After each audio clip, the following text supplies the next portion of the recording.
We are all here today, okay? So, do you know what is the topic today? Narcotic policy. So, I'll quickly take you through what is narcotic policy in the gist, okay? Then we will come into the detail later on, okay? So, why do you feel, my question to you is, why do you feel narcotic policy is very, very important in the healthcare sector? Because it is the abuse sometimes. Somebody are abusing. Okay, some people can abuse the drug. Why? There are lots of drugs. Why only narcotic drugs? You have to think, no? Why narcotic drugs we are putting so much of importance? Why we are talking? Why we are have to follow such a strict protocol on narcotic? Isn't it? So I will tell you why. The reason is narcotic drugs are a very, very, very, very high risk drugs. Okay, they are very, very high risk drugs. So these drugs have has to be maintained whether whichever organization it is available in the pharmacy available or organization using the narcotic drugs, it is very much has to have a very tight control. Okay, so what are the narcotic drugs? Can you tell me? Pethidine, fentanyl, morphine, heroin. Okay, these are the certain drugs. You remember morphine, pethidine, fentanyl, heroin. There are other drugs also. There are narcotic. These drugs come under the narcotic group. Okay, so these drugs, if as per the law of government law and organizational law, you have to have a very, very tight control over them. Otherwise, these drugs can be misused by anyone. These drugs can be misused. These drugs basically on the strict prescription of the consultant, it is given to the patient so that these drugs acts actually on the brain. Should I say in other words, this is a reward to the brain. This is a reward to the brain. So when this will help the person to minimize whatever the problem they have, make them feel better. During the stage of the drug action, patient feels very good about it and tries to behave very the expected outcomes you get only for a certain period of time, isn't it? But you have to understand the consequences of these drugs. What happens?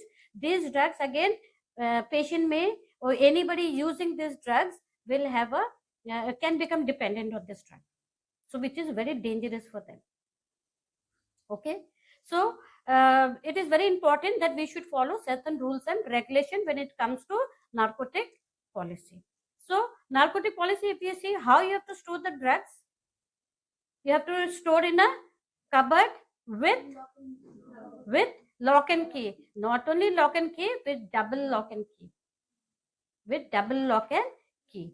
So there is a register that you have to maintain for documentation, isn't it? For the documentation, when you are maintaining, why you have to keep count of it? We have seen already. So you have to understand these has to be kept. So which all places can you store in an organization these drugs? Pharmacy can have. Second, operation theater can have. Third, ICU can have. Fourth, emergency can have. So all these places, wherever the narcotic drugs are kept, has to be under lock and key. Strictly it has to be followed and double lock with the proper documentation maintained. Okay, so there are two keys. One key will be with one staff, a reliable like a in charge, shift in charge, or a senior staff who will be having one key, and the other key will be with the in charge. Okay, so everything has to be checked. Every shift you have to check the narcotic drugs inventory. Okay, it's used, how it's used, like that. Is that right? So we have seen that storage of narcotic drugs, and we also have seen the documentation part. Now, how do you indent? How do you indent? So there has to be 4 paper. That is actually a prescription that you're making. It has to be, there has to be 4 paper with a different color coding, like white, pink, yellow. Okay, 3 to 4 paper, and one more color can be added. There can be 4 papers. So what happens after indent? Nicely, the doctor will do the prescription or the nurse will do the prescription? Doctor will do the prescription. After the prescription is done, after first we have to see the advice of the doctor in the file, followed by the indent. After the indent is done, then after that it goes to pharmacy. After it goes to pharmacy, pharmacy again will do the compiling and seeing and issuing. After that, the drug will come to the unit in the respective place. Correct? So when the drug will come to the respective place, then what will happen? Who will bring the drug? Pharmacy will bring the drug. So they will deliver it to the respective nurse, or a nurse only usually receives the drug. So you have to cross check, cross verify well, and then accordingly you will have to again receive. Okay. So after receiving, so those papers accordingly will be, the pharmacy will be having 2 copies. 1 copy will be with the will be in the file, and 1 copy will be in the indented paper only. That the indent in what you indent, like a booklet kind of a stuff, like an indent book. In the indent book itself, it will be there. Okay.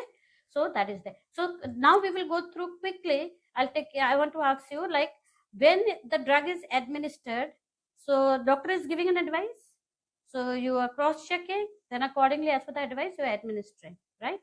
Okay. Now supposing the ampoule is empty, so what is empty, or maybe some drug is left inside it. Supposing they said 100 milligram you have indent, so 50 you administer and 50 is there, 50 milligram is still there. So remaining, so if it's 2 ml, 1 ml you have given, 1 ml is there. So it is not going to be used anymore. So what will you do? So you have to do a discarding of it. There's a discarding policy. So discarding policy will be done how? When you are discarding that in a running water, you have to have an eyewitness to know that you have discarded it. Then again you have to enter into the register saying that meaning I discarded this much ml, and who was the witness. So witness's signature will be there, your signature will be there. So it is very well percolated or shown that actually I have done the according to protocol, I have done my procedure well, isn't it? Then nobody can say the drug has been misused. Okay. So you have to remember this policy well, and you have to implement accordingly. And you also have to see around yourself, around the surrounding, that people are basically not manhandling or mishandling or misuse of narcotics. Okay. Is that clear?